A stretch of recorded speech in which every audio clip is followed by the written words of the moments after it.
오늘은 예수님의 8번째 비유고요. 추수하는 일꾼이라는 비유가 되겠습니다. 이 비유와 이 말씀 오늘 본문은 1번과 2번 그리고 6번 말씀을 계속 이어서 보면은 이제 9장, 마태복음 9장 35절부터 38절까지가 쭉 이어지거든요. 그래서 1번, 2번, 6번, 1번, 2번, 6번이 오늘 원래 본문이 되겠는데요. 중간중간에 이제 거기에 또 해당하는 또 설명하는 그 구절들이 담겨 있습니다. 이 본문은 이제 마태복음에서 산상수훈이라는 것을 우리가 계속 몇 번을 말씀드렸는데 5장부터 7장까지가 산상수훈입니다. 산상수훈은 수훈의 교훈을 베푸신다, 가르치시는 사역의 아주 대표적인 그 내용이 담겨 있는 것이 바로 산상수훈입니다. 가르침 쪽의 사역이죠. 그 다음에 8장, 9장에 넘어가면 예수님께서 치유를 베푸십니다. 치유사역이라고 하거든요. 산상수훈은 가르침이다라고 한다면 8장, 9장은 치유가 되겠습니다. 그리고 나서 이제 10장으로 넘어가면 다시 가르침의 사역으로 다시 이어지게 됩니다. 이제 너희들 사명을 내가 주노라, 내가 선교의 사명을 주노라 하는 쪽으로 가르치시게 됩니다.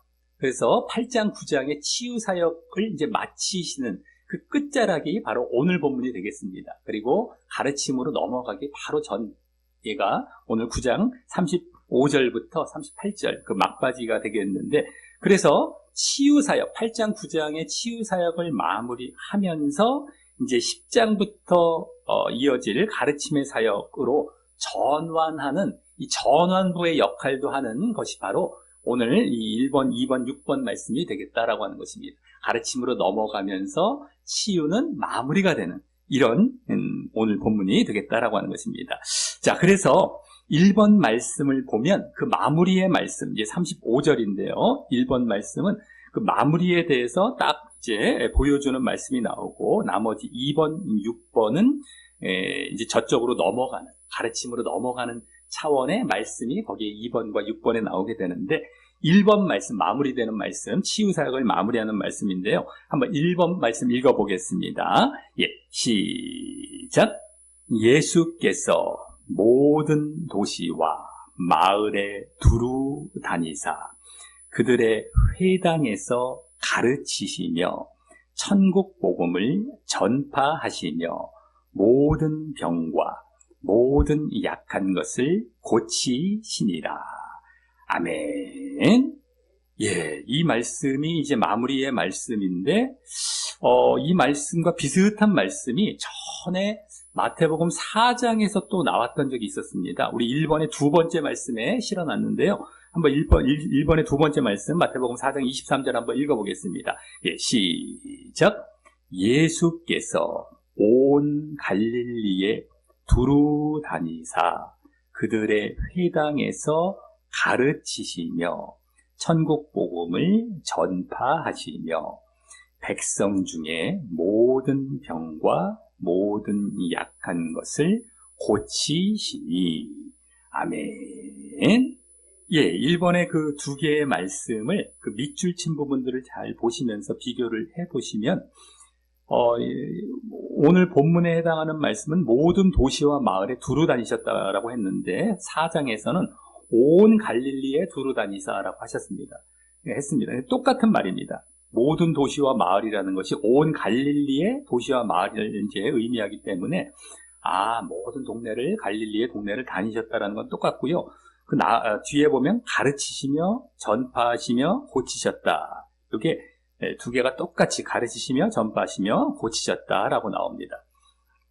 자, 그런데 이제 4장 23절의 말씀은 바로 산상수훈이 시작되기 바로 전에 나왔던 말씀입니다. 그러니까 5장부터 예수님의 가르침의 사역, 대표적인 가르침인 산상수훈이 시작되기 바로 전에 이 4장 23절이 나왔던 것인데, 지금도 가르침의 사역이 이제 시작되기 전에 치유사역을 마치고 9장 35절 오늘 본문의 1번 말씀이 그대로 똑같이 나오고 있다라고 하는 것입니다.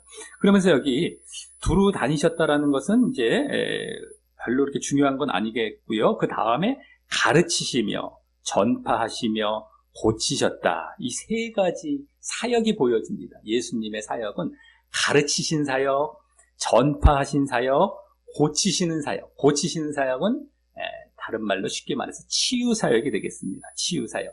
그래서 8장, 9장에서 치유 사역을 베푸신 다음에 이제 여기 또 치유 사역이 여기 또 보여지고 있는데 그 앞에 가르치시며 전파하셨다라는 그 사역과 함께 나오고 있습니다. 예수님의 사역은 3대 사역이라고 크게 말을 하는데요. 여기 그대로 나오고 있는 그 사역입니다. 가르치셨다, 가르침의 사역이고요. 전파 사역, 그 다음에 고치신 것, 치유 사역. 이것이 대표적인 세 가지 사역입니다. 마태복음 4장 23절에서도 똑같이 나오고 있죠. 가르치시며 전파하시며 고치시니. 이 세 가지 사역이 이제 대표적인 사역인데 가르침이라는 것은 다른 것이 아니라 우리가 산상수훈에서 예수님께서 주로 보이셨던 것처럼 구약의 말씀들을 바르게 해석해서 바르게 가르치신 것을 이제 말씀하는 것이고요.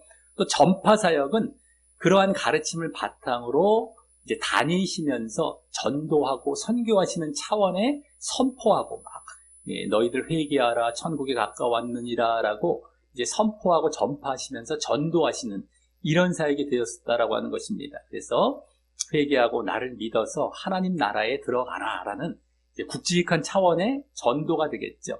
근데 가르친다라는 것은 그것을 좀 더 세부적으로 더 자세하게 들어가는 게 가르침이고 전파는 그냥 전도하는 차원에서 큰 틀에서 이제 가르치시는 게 선포하시는 이러한 사역이 되겠습니다. 어쨌든 가르침이나 전파 사역 이것은 둘 다 가르침의 사역에 다 들어가는 것이 되겠습니다. 그리고 나머지 고치셨다라는 건 치유 사역. 그래서 예수님의 사역을 크게 두 가지로 나누자면 가르치시는 것, 치유하시는 것이 될 텐데 여기서 지금 치유 사역을 마치시고 있는 그런 상황 가운데 8장, 9장에 치유 사역에 나왔었다가 9장 말미에 지금 이 말씀으로 마무리하고 있다라고 하는 것입니다. 그럼 치유 사역만 말씀하면 좋을 텐데 그 앞에 이렇게 가르치셨다라는 내용들 전파하시고 이 내용이 그 앞에 나오고 있었다라는 것이죠. 그리고 가르침의 사역은 여기 회당에서 또 이제 주로 가르치셨다라는 얘기도 나오는데 회당에서는 보통 안식일에 일주일에 한 번이죠. 안식일에 유대인들이 모여서 그 유대 교사, 유대 지도자라고 할 수 있는 랍비들에게 가르침을 받았던 곳이 바로 회당이었습니다. 지금 뭐 교회랑도 뭐 비슷할 수도 있는데 어쨌든 회당을 이렇게 만들어 놓고 건물을 만들어 놓고 거기에 모여서 가르침을 받았는데 이제 예수님께서 그 자리에 들어가셔서 자세하게 말씀을 해석하시면서 가르치셨던 것이죠. 그리고 이제 그 전파사역은 안식일이 아니라 평일에 다니시면서 전도하시면서 회개하라 천국이 가까웠느니라라는 것을 중심으로 이렇게 전파하셨다라는 것입니다. 그래서 평일과 안식일 일주일 내내 예수님께서는 그 가르치는 사역에 집중하셔서 이렇게 사역을 하셨다라는 것을 보여주고 있다라고 하는 것입니다. 그 가운데에 치유 사역이 곁들여진 것이죠. 근데 중점적인 것은 예수님의 사역은 바로 가르침의 사역이었다라고 하는 것입니다. 그래서 바르게 가르쳐서 이들을 회개시키시고 믿음을 갖게 하시는 이러한 사역이 중점이 되었던 것이었죠. 그래서 지금 가르침과 전파, 그래서 이들을 믿게 하고 이렇게 구원으로 인도하는 것, 이것에 대해서 매일마다 다니시면서 일을 하실 정도로 다급하고 바쁘고 절실하게 느끼시면서 사역을 하셨다라고 하는 것입니다. 그리고 가르침의 사역이 그만큼 더 근본이 되고 중점이 되기 때문에 이렇게 앞에다가 말씀을 하시고 고치셨다라는 걸 뒤에다가 말씀을 하고 계시죠. 그만큼 가르침의 사역이 중심이 되는 사역이었다라는 것을 보여주고 있습니다. 그래서 이렇게 8장, 9장의 치유 사역을 마무리하는 것에서도 치유 사역을 마무리했다라는 것이 앞에 나온 것이 아니라 가르침이 앞에 나올 정도로 그것을 더 중요시하고 있었고요. 그것은 이제 또 앞으로 이제 10장에서부터 가르치시는 사역이 또다시 이제 들어가기에 앞서서 이렇게 또 그것을 스스로 전환하는 역할도 하고 있다라는 것이죠. 그래서 우리가 여기서 알 수 있는 것은 치유사역보다도 예수님께서는 이 가르치시고 전파하시는 사역에 이제 목적을 두고 이 땅에 오신 것이다라는 것을 우리가 여기서 벌써 엿볼 수가 있겠습니다. 자, 그러면서 2번 말씀에 이제 들어가면은요, 바로 이제 그러한 내용들이 더 보여지게 되는 것입니다. 예수님께서 가르치시는 것에 더 중점을 주셨다라는 것을 이제 더 보게 될 텐데요. 자, 2번 말씀 한번 읽어보도록 하겠습니다. 시작. 무리를 보시고 불쌍히 여기시니 이는 그들이 목자 없는 양과 같이 고생하며 기진함이라. 아멘. 여기 보면은 무리들을 보셨다라고 나오고 있습니다. 무리들은 이 앞에 치유 사역을 이제 방금 마치시고 이렇게 보시고 계시기 때문에 이 치유 사역에 놀랬던 반응을 했던 그 무리들을 먼저는 얘기를 할 것이고요. 또 멀리 보자면 그 전에 치유 사역 전에 5장부터 7장까지 해서 산상수훈 가르침을 마치고 또 놀랬던 그 무리들, 사람들을 얘기를 할 것입니다. 그 내용이 이제 3번 말씀에 보여지게 되는데 한번 3번 말씀 한번 읽어보겠습니다. 시작. 귀신이 쫓겨나고 말 못하는 사람이 말하거늘 무리가 놀랍게 여겨 이르되 이스라엘 가운데서 이런 일을 본 적이 없다 하되. 아멘.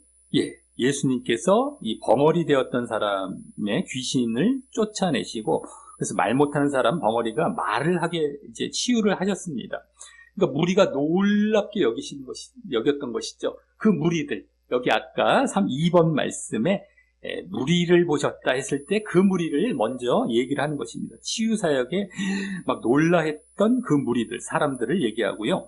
또 3번의 두 번째 말씀, 마태복음 7장, 이제 산상수훈을 마칠 때에 보였던 반응인데요. 한번 읽어보겠습니다. 시작. 예수께서 이 말씀을 마치심에 무리들이 그의 가르치심에 놀라니. 아멘. 무리들이 여기 또 나오는데 이번에는 어떤 것에 놀랐냐면 아까는 치유사역에 놀랐다면 이번엔 가르치심에 놀랐다라고 나옵니다. 그러니까 놀란 것은 두 개 다 놀란 것입니다. 그래서 치유사역에만 놀란 것이 아니라 가르치심에도 놀랐다라는 것을 그대로 보여주면서 이제 이 지금 무리 사람들은 두 가지 사역에 다 놀라고 있는 것입니다. 치유사역만이 아니라 계속 지금 그 자리에서 이어지고 있었기 때문에. 자, 근데 또 이제 그 무리들 가운데, 그 사람들 가운데서는 예수님을 대적했던 바리새인과 서기관들은 여기서 제외되겠죠. 그래서 4번 말씀 한번 읽어보겠습니다. 시작. 바리새인들은 이르되 그가 귀신의 왕을 의지하여 귀신을 쫓아낸다 하더라. 아멘. 귀신을 쫓아내고 벙어리를 고쳤더니 귀신의 왕을 의지해서 귀신을 쫓았다, 이렇게 지금 비웃고 있는 것입니다. 그러니까 이들은 무리 가운데에 속하지 않는 그 자들이다라는 것을 또 한번 함께 볼 수가 있습니다. 그런데 그 무리를 보시고 불쌍히 여기셨다. 아까 2번 말씀을 중점적으로 보시면요, 불쌍히 여기셨다라고 하고 있습니다. 무리를 보시고. 그리고 이 불쌍히 여기셨다라는 것은 원어상 마음 깊은 곳에서부터 아주 동정심을 갖고 불쌍히 여기셨다라는 그 의미입니다. 아주 간절히 열망할 정도로 불쌍히 여기신 것입니다. 그러면 왜 이 무리들을 보시면서 그렇게 불쌍히 여기셨을까? 그 뒤에 바로 그 이유가 나옵니다. 이는 하면서 이유가 나오죠. 2번 말씀을 보시면 이는 그들이 목자 없는 양과 같이 고생하며 기진했기 때문이라고 나옵니다. 목자 없는 양과 같이. 그래서 이 예수님께서 아까 막 놀랐다라고 아까 3번 말씀에서 볼 수 있었었죠. 3번 말씀에서 저들이 예수님의 이런 사역들에 놀라고 막 기이하는 반응을 보았을 때에 이렇게 저들이 목자 없는 양이었다. 그리고 고생하고 기진한다. 그래서 이거를 딱 캐치를 하시고 보셨던 것입니다. 그냥 놀라고 있는데 여기에 막 그걸 다 목자 없는 양이다라고 보시고 지금 이렇게 이제 말씀을 이제 여기 이제 설명을 하고 있습니다. 자, 그러면 왜 저들이 메시아 사역, 예수님의 그 사역에 놀라는 반응을 보시면서 그들 이와 같이 목자 없는 양이라는 것으로 이제 보셨을까요? 그래서 이 목자 없는 양이라는 말이 이제 오늘 중요한 키포인트가 될 텐데, 이 목자 없는 양, 이래서 양이라는 것은 그 무리들, 사람들을 얘기하는 것이죠. 양이라는 것은. 목자는 누구를 가리키겠느냐 했을 때에, 목자는 궁극적으로 예수님이 되어야 했던 것이고, 여기서도 바로 예수님을 이제 의미하는 것입니다. 근데 예수님이 오시기 전에 제대로 된 목자가 없었다라는 것이죠. 예수님께서. 왜 그랬을까 했을 때에 그것을 알기 위해서 그 뒤에 고생하며 기진했다라는 말을 보면서 우리가 유추해낼 수가 있겠다라고 하는 것입니다. 거기 고생이란 말은 몹시 지치고 시달렸다. 그리고 기진했다라는 것도 아주 지쳐서 회복 불능의 상태로 내팽겨진 상태, 기진해서 막 그냥 널브러져 있는, 아주 그래서 지치고 막 널브러져 있는 그런 상태를 의미합니다. 그러면 왜 그런 상태까지 이들이 가게 된 것일까 했을 때에 바로 무거운 짐이 이들에게 지워졌었던 것입니다. 바로 종교의식 또 율법, 한마디로 율법에 담겨있는 종교의식이 되겠습니다. 그것 때문에 이들이 막 지치고 힘들고 고생하고 기진했다라는 것이죠. 그래서 이렇게 내팽개칠 정도로 그래서 예수님이 오시기 전에 목자가 없었다라는 것은 완전히 목자가 없었던 것은 아닙니다. 원래 바리새인, 서기관들, 이들이 바로 종교 지도자들이거든요. 유대교 지도자들입니다. 그러니까 그들이 하나님의 말씀, 구약 말씀을 가르치는 역할을 했습니다. 그들이 목자였었던 것이죠. 근데 바르게 가르치고 바르게 인도하지 못하고 이렇게 무거운 짐만, 율법과 종교의식만 지우고 그래서 제대로 된 목자를 가지지 못한 상태에서 결국에는 기진하고 고생하고 지치고 이렇게 내팽겨진 그런 상태 가운데에 있게 만들었다라고 하는 것입니다. 그것을 예수님께서는 아까 놀라고 기이해하는 반응을 보면서 이제 읽어내셨던 것이죠. 왜냐하면 우리 5번 말씀에도 보면은 이제 저들과 달랐던 것입니다. 가르치셨던 것이 저들과 달랐던 겁니다. 아까 3번 말씀에서도 그것이 엿보였었지만요. 놀라는 반응에서도 우리 5번 말씀 한번 읽어보도록 하겠습니다. 예, 시작. 이는 그 가르치시는 것이 권위 있는 자와 같고 그들의 서기관들과 같지 아니함일러라. 아멘. 예. 그래서 서기관들, 바리새인들 이런 자들과 같지 않았다. 가르치시는 것이. 그래서 놀랐다. 아까 이제 3번의 두 번째 말씀에 나왔던 것. 다음이 지금 5번 말씀이거든요. 그래서 놀랐다라는 것이 가르치시는 것이 달랐기 때문에 놀랐다라고 나오고 있습니다. 그래서 이 바른 가르침이 없었기 때문에, 그래서 올바르게 인도하는 것이 없었기에 저들이 목자 없는 양의 상태에서 그렇게 기진하고 고생했다라는 것을 보여주는 것입니다.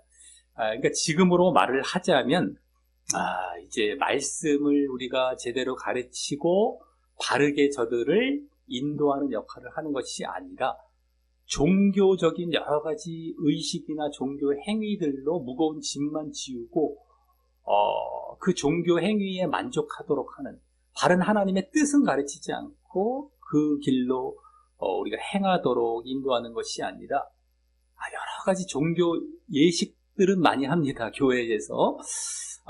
그런 것에 너무 치우쳐 있어서 지금도 교회에서 많이 지쳐하는 경우들이 있거든요.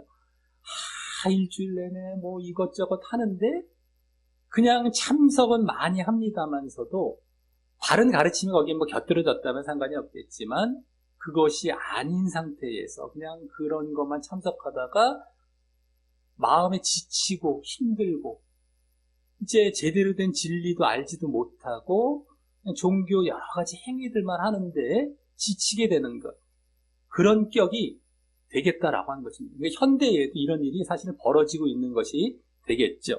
근데 그들에게 이제 바로 이와 같이 목자 없는 양이라고 하시면서 그 앞에 불쌍히 여기셨다. 아까 2번 말씀에 불쌍히 여기셨다라는 것을 볼 때에 정말 가르침이 중점이 되어서 이와 같이 지금 목자 없는 양이라는 것을 보셨던 것이고 불쌍히 여기셨다라는 것인데, 한편으로는 그 반대 차원에서는 잘못 가르친 자들에 대해서 분노와 이제 이 진노의 그러한 마음도 섞여 있다라고 할 수 있습니다. 슬픔과 긍휼, 긍휼히 여기고 불쌍히 여기는 마음 이면에는 아주 그들에 대한 분노의 마음도 섞여 있다라고 할 수 있죠. 그래서 이제 6번 말씀으로 이제 2번 다음에 이제 이어지게 되는데, 이때 추수라는 말이 나옵니다. 추수.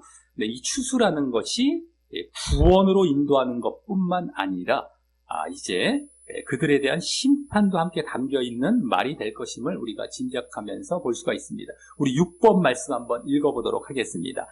시작.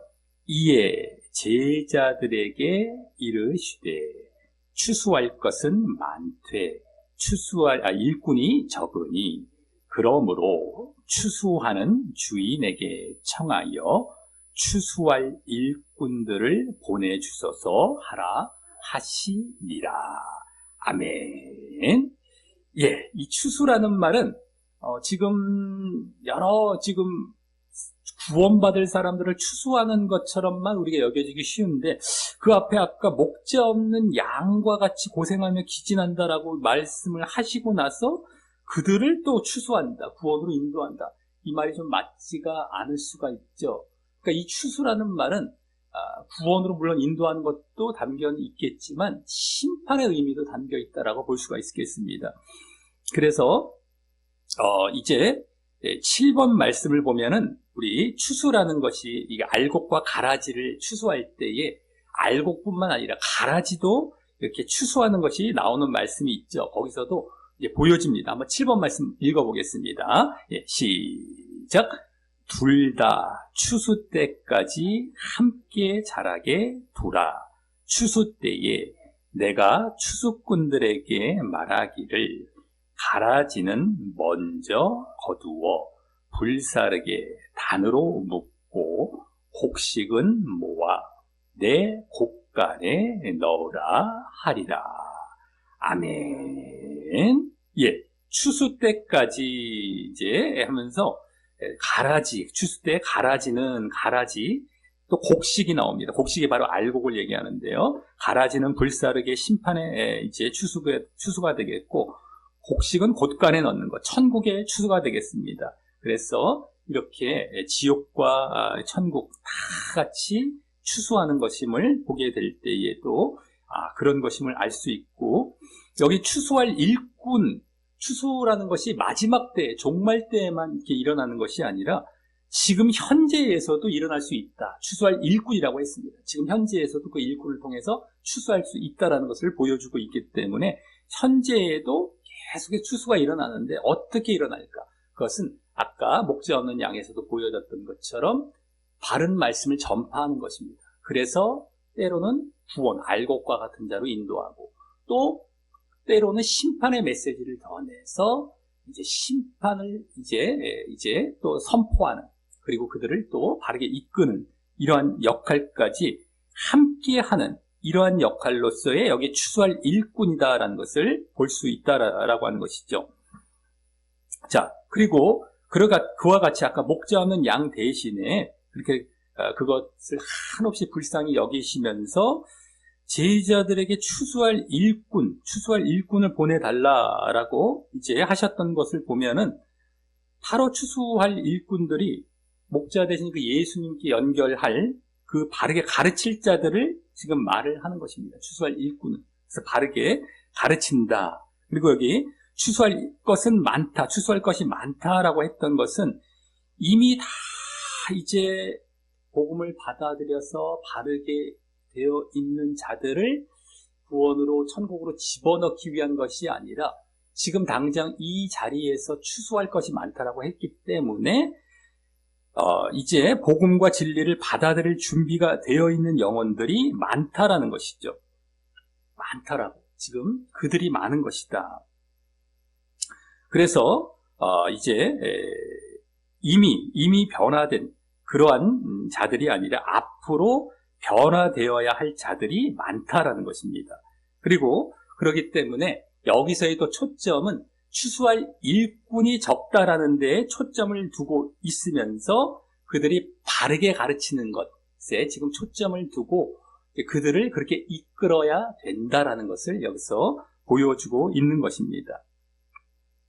그래서 일꾼이 적기 때문에, 그러한 일꾼이 적기 때문에 제자들에게 이렇게 기도하라라고 아까 6번 말씀에서 이제 보내어 주소서 하라, 기도하라라고 말을 하고 있는데, 이 기도하라라는 것은 이제 제자들에게 기도하라라고 하는 것을 볼 때에 지금 우리에게도 그와 같이 기도를 요청하고 계신 것이 되겠습니다. 계속해서 이 당시뿐만 아니라. 그리고 보내어 달라라고 이제 기도하라라고 했는데, 이 보내주는 것도 이 원어상은 강제성을 갖고 막 떠내밀어 달라, 아주 급박하고 간절하게 요청하라라는 의미의 그 말입니다. 그래서 간절히 그런 바른 말씀을 전할 자들을 위해서 우리는 간절히 기도해야 되는 것이고, 이제 또한 자신도 또 그러한 일꾼이 되기를 위해서 기도하면서 또 애써야 되겠다라는 것이 담겨 있다라고 볼 수가 있겠습니다. 그래서 너희 자신부터 그렇게 일꾼이 되기 위해서, 바른 말씀의 사역자가 되기 위해서 애를 쓰고 또 다른 일꾼들을 보내어 달라. 그래서 바른 말씀을 먼저 이제 이렇게 내가 듣기도 하고 또 선포도 하고 계속 기도하고 그러한 것을 위해서 하라라고 지금 이제 말씀을 하고 계셨던 것입니다. 그래서 우리가 여기서 중점이 되는 것은 바로 가르침의 사역이 계속 중점이 되어서 또 보여지고 있었던 것 아니겠습니까? 아까 목재 없는 양부터 시작해서 추수할 일꾼, 이게 다 가르침을 중심으로 이루어지고 그 앞에서도 세 가지 사역, 가르치고 전파하시고 치유하셨다 했을 때에 가르침과 치유로 크게 나눠볼 수 있는데, 가르침을 앞에 이제 말을 하면서 치유 사역을 말하고 있었다는 것입니다. 지금 치유 사역을 마무리하는데도 불구하고 가르침이 앞에 나오면서 치유 사역을 얘기하고 있었습니다. 그만큼 가르침이 중요하다라는 것을 보여주고 있는 것입니다. 그것이 바로 오늘 초점이 되겠고요. 그래서 이제 이 다른 일꾼에 대해서 이제 우리가 목자가 없어서 다른 일꾼을 보내어달라고 또 기도도 하라라고 지금 말씀을 하고 계셨다라고 하는 것입니다. 그리고 불쌍히 여기셨다라는 것도 바로 거기에 맥을 두고 있습니다. 예수님께서 왜 긍휼히 여기시고 왜 불쌍히 여기셨을까 했을 때에 말씀에 대한 이제 잘못된 가르침, 그래서 진리에 대해서 무지하기 때문에 죽은 것 같이 방황하고 막 고생하고 기진하는 것, 이것에 대해서 통분히 여기시면서 불쌍히 여기셨던 것이었습니다. 그만큼 우리가 이 바르게 가르치는 사역, 이것이 얼마나 중요한지 예수님으로부터 시작을 해서 우리에게도 이제 사명으로 이제 주어지고 있다라고 하는 것입니다. 그래서 우리가 그들을 위해서 기도를 하고, 많지는 않습니다. 항상 이 당시에도 많지 않았고요. 지금도 많지는 않습니다. 그래서 이제 예수님의 사역에 동참도 하면서, 내가 먼저 동참도 하면서, 내가 당장에 누굴 가르칠 만한 능력이 안 된다면 기도하라라고 말씀하셨죠. 그리고 내가 그 가르침을 들으려고 하는 그런 모습으로 우리가 동참해 갈 수가 있습니다. 그런 가르침들을 더 우리가 사모하고 찾아가고 오히려 이렇게 해야 되겠다라고 하는 것이죠. 그럼 내가 추수할 일꾼, 또 목자 없는 양이 아니라 목자 있는, 제대로 된 목자가 된 양으로서의 그 자리로서 들어가고, 내가 또 목자가 되는 그런 자리로도 이제 인도가 되는 그런 모습이 되겠다라고 하는 것입니다. 그래서 오늘은 다른 비유가 아니라 추수할 일꾼은 가르침에 우리가 초점을 두고 잘 거기에 맞춰 나가야 되겠다라고 하는 것입니다. 치유에 사람들은 많이 관심을 두고 있고 막 이상한 현상이 일어나는데 마음을 두는데 성경을 보면 그렇지 않다라고 하는 것입니다. 가르침에 항상 목적을 두고 바른 신앙을 가져감으로 구원에 이르시는 우리 어르신 되시기를 예수님의 이름으로 간절히 축원합니다. 예, 우리 다 같이 말씀 여기 뒷면에 기도하게 하고 우리 기도하게 하도록 하겠습니다. 예, 시작. 하나님 아버지, 오늘은 추수할 일꾼의 비유를 통해 가르침의 사역이 무엇보다 중요하다는 사실을 알게 하시니 감사합니다. 예수님의 치유사역 이후에 오히려 예수님의 가르침의 사역을 강조했고 또 당시 목자라 할 수 있는 자들이 엄청 많았지만 예수님처럼 바르게 가르치는 자가 없어 예수님께서는 당시 사람들을 목자 없는 양이라고 말씀하셨기 때문이었습니다. 그래서 오늘 추수할 일꾼을 보내달라고 기도하라는 것은 예수님을 목자 삼고 구원에 이르게 하기 위해 예수님처럼 말씀을 바르게 가르칠 또 다른 일꾼 목자가 중요하고 다급한데 적었기 때문이었습니다. 예수님의 이에 대해 불쌍히 여기시는 마음을 저도 갖고 저부터 바른 말씀의 동참자가 되어 바른 말씀을 들으려 하고 또 바른 가르침을 위해 기도하거나 전하고 선포하려 하오니 제가 먼저 추수할 일꾼이 되고 또 많은 영혼이 추수받게 되도록 인도하여 주옵소서. 예수님 이름으로 기도합니다. 아멘.